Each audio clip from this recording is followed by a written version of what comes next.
പൈസ ഉൾപ്പെടെ സർക്കാരിലേക്കാണ് പോകുന്നത്. എവിടുന്ന പൈസ? ഒരു വെല്ലുവിളിക്കാൻ തെളിയിക്കാമോ? ഇല്ല ഇല്ല. ദേവസ്വം ബോർഡിന്റെ പ്രസിഡന്റ് ദേവസ്വം ബോർഡിന്റെ 1056 ക്ഷേത്രങ്ങൾക്ക് വേണ്ടി ചെലവഴിക്കുന്നു. തിരുവിതാംകൂർ ദേവസ്വം ബോർഡിന്റെ ഏതെങ്കിലും ക്ഷേത്ര നടയിൽ വരുന്ന, ശബരിമലയിൽ വരുന്ന ഒരു രൂപ പൊതുഖജനാവിലേക്ക് പോകുന്നത് വരാൻ നിങ്ങളെ വെല്ലുവിളിക്കാം. ആർക്കും തെളിയിക്കാമോ? ഒരാൾക്കെങ്കിലും തെളിയിക്കാം. ഖജനാവിൽ നിന്ന് പണമെടുത്തുകൊണ്ട് ശമ്പളം കൊടുക്കാൻ പൈസ ഇല്ല എന്ന് പറഞ്ഞപ്പോൾ ഇവിടെ ഒരു മന്ത്രി ശബരിമലയുടെ ആ നടവരവെന്ന് വന്നോട്ടെ, എല്ലാവരുടെയും ശമ്പളം ന്യായമെന്ന് പറയല്ലേ? ഏത് മന്ത്രിയാന്ന് പറ?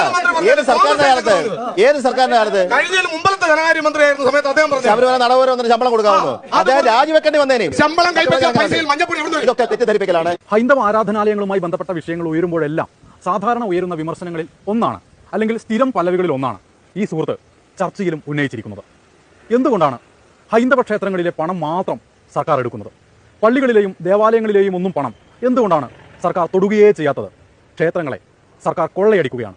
അങ്ങനെ നീളുകയാണ് ആരോപണങ്ങൾ. പക്ഷേ ഈ ആരോപണങ്ങളൊക്കെ ഉണ്ടല്ലോ, ഇതുവഴിയൊക്കെ പാറി നടക്കുന്ന പൊടിയില്ലേ, അതിലെ ഒരു തരി തട്ടിയാൽ പൊട്ടിപ്പോകുന്ന, ആരൊക്കെയോ ഊതി വീർപ്പിച്ച കുറെ അബദ്ധങ്ങൾ നിറഞ്ഞ ഒരു ബലൂണാണത്.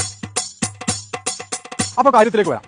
ഞാനും നിങ്ങളുമെല്ലാം ക്ഷേത്രങ്ങളിലെ ഭണ്ഡാരങ്ങളിൽ കാണിക്കയായി ഇടുന്ന പണം ദേവസ്വം ബോർഡിലെത്തുന്നു. ഈ ദേവസ്വം ബോർഡിലെത്തുന്ന പണം സർക്കാരിന് എടുക്കാൻ വേണ്ടി പറ്റുമോ? ഇല്ല, സർക്കാരിന് പണമായി എടുക്കാൻ പറ്റില്ല. എടുക്കാം. എങ്ങനെയെന്നോ? ട്രഷറി ബാങ്കിൽ നിന്ന്. അതായത് ദേവസ്വം ബോർഡിൽ നിന്ന് ഈ പണമൊക്കെ പോകുന്നത് ട്രഷറി ബാങ്കിലാണ്. ആ ട്രഷറി ബാങ്കിൽ നിന്ന് സർക്കാരിന് പണമെടുക്കാം. അതെങ്ങനെയാണെന്നോ? ലോണായിട്ടാണ് എടുക്കുന്നത്. അതിന് സാധാരണ ബാങ്കുകളേക്കാൾ പലിശ കൂടുതലാണ്. അതുകൊണ്ട് തന്നെ അപൂർവങ്ങളിൽ അപൂർവമായി മാത്രമേ സർക്കാർ ഈ പണം എടുക്കാറുള്ളൂ. അത്ര എളുപ്പത്തിലൊന്നും ലോൺ ലഭിക്കുകയുമില്ല കേട്ടോ. ഹൈക്കോടതിയുടെ അനുമതി ഉണ്ടെങ്കിൽ മാത്രമേ സർക്കാരിന് ട്രഷറി ബാങ്കിൽ നിന്ന് ലോൺ എടുക്കുവാൻ വേണ്ടി സാധിക്കൂ. ലോൺ എന്ന് കേട്ട് ഇനി ആരും ഓടിപ്പോകാൻ നിൽക്കണ്ട. ട്രഷറി ബാങ്കിൽ നിന്ന് വ്യക്തികൾക്കും സ്ഥാപനങ്ങൾക്കും ലോൺ ലഭിക്കുന്നതല്ല.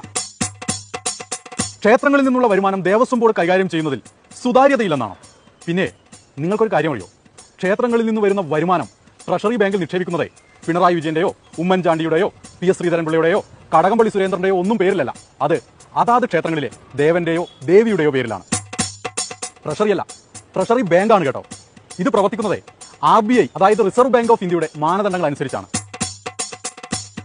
പിന്നെ ഈ ദേവസ്വം ബോർഡിന് കീഴിലുള്ള ക്ഷേത്രങ്ങളിൽ നിൽക്കുന്ന ജീവനക്കാരുണ്ടല്ലോ, അവർക്ക് ശമ്പളം നൽകുന്നത് പൊതു ഖജനാവിൽ നിന്നാണ്.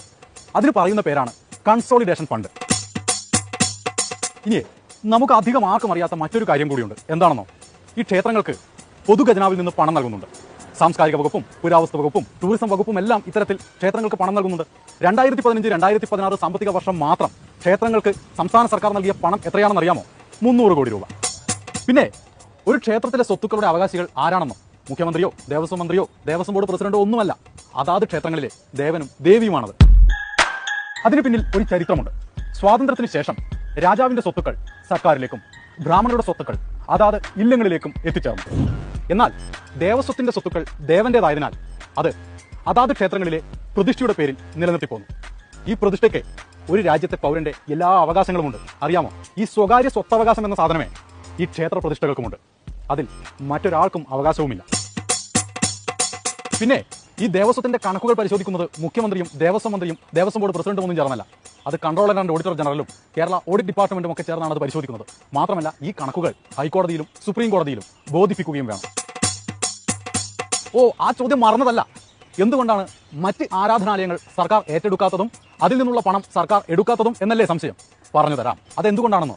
മറ്റ് മതവിഭാഗക്കാരുടെ സ്വത്തുക്കൾ അവരുടെ പൊതു സ്വത്താണ്. അതെങ്ങനെയാണെന്നോ കേട്ടോളൂ. ഉദാഹരണത്തിന് ഇടപ്പള്ളിയിലെ പള്ളി എടുക്കാം. ഗീവർഗീസ് പുണ്യാളന്റെ പേരിലാണല്ലോ ആ പള്ളി. ഗീവർഗീസ് പുണ്യാളന് സ്വത്തുക്കൾ ഒന്നുമില്ല. വിശ്വാസികൾ പണം പിരിച്ച് വസ്തു വാങ്ങി അതിൽ ഗീവർഗീസ് പുണ്യാളന്റെ പേരിൽ ഒരു പള്ളി പണിതു. അത് സ്വകാര്യ സ്വത്താണ്. ഉദാഹരണത്തിന് നിങ്ങൾക്കൊരു കുടുംബക്ഷേത്രമുണ്ട്. ആ ക്ഷേത്രം ദേവസ്വം ബോർഡിന് ഏറ്റെടുക്കാൻ കഴിയില്ല. അതിലെ പണം ദേവസ്വം ബോർഡിന് എടുക്കാൻ കഴിയില്ല. എന്തിനാണ് ദേവസ്വം ബോർഡെന്നാണ്? പൗരനാണെങ്കിലും ദേവനെയും ദേവിയെയും ഒക്കെ പെടുത്തിയിരിക്കുന്നത് മൈനർ എന്ന ഗണത്തിലാണ്. ഉദാഹരണത്തിന് നിങ്ങൾക്ക് ഒരു 18 വയസ്സ് തികയാത്ത ഒരു മകനുണ്ടെന്ന് കരുതുക. അവന് ബാങ്കിൽ ഒരു അക്കൗണ്ട് എടുക്കാൻ ചെന്നാൽ ബാങ്ക് അവനെ പെടുത്തുക മൈനർ എന്ന കാറ്റഗറിയിലാണ്. അതുപോലെ തന്നെ ദേവനെയും ദേവിയെയും ഒക്കെ പെടുത്തിയിരിക്കുന്നത് മൈനർ കാറ്റഗറിയിലാണ്. സ്വത്ത് സംരക്ഷിക്കണമല്ലോ.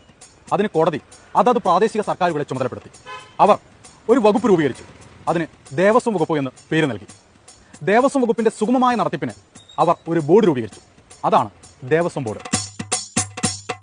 ദേവസ്വം ബോർഡിന്റെ നടത്തിപ്പിലോ അവരുടെ പ്രവൃത്തികളിലോ സാമ്പത്തിക ഇടപാടുകളിലോ നിങ്ങൾക്ക് എന്തെങ്കിലും ഒരു സംശയം ഉണ്ടായാൽ കോടതിയെ സമീപിക്കാം. ഹൈക്കോടതിയിൽ ഇത്തരം കേസുകൾ പരിഗണിക്കുന്നതിന് വേണ്ടി മാത്രം ഒരു ബെഞ്ചുണ്ട്. ദേവസ്വം ബെഞ്ച് എന്നാണ് അതിന്റെ പേര് തന്നെ. ഈ രാജ്യത്തെ ഏതൊരു പൗരനും ദേവസ്വം ബെഞ്ചിനെ സമീപിക്കാം, കണക്കുകൾ ആവശ്യപ്പെടുകയും ചെയ്യാം. അതുകൊണ്ട് നിങ്ങൾ കള്ളങ്ങൾ കൊണ്ട് വലിയ കോട്ടകൾ പണിതോളൂ. ചരിത്രവും വസ്തുതകളും കണക്കുകളും എല്ലാം നിരത്തി ചീട്ട് കൊട്ടാരം തകർക്കുന്നതിനേക്കാൾ എളുപ്പത്തിൽ ആ കോട്ട ഞങ്ങൾ പൊളിച്ചെടുക്കും.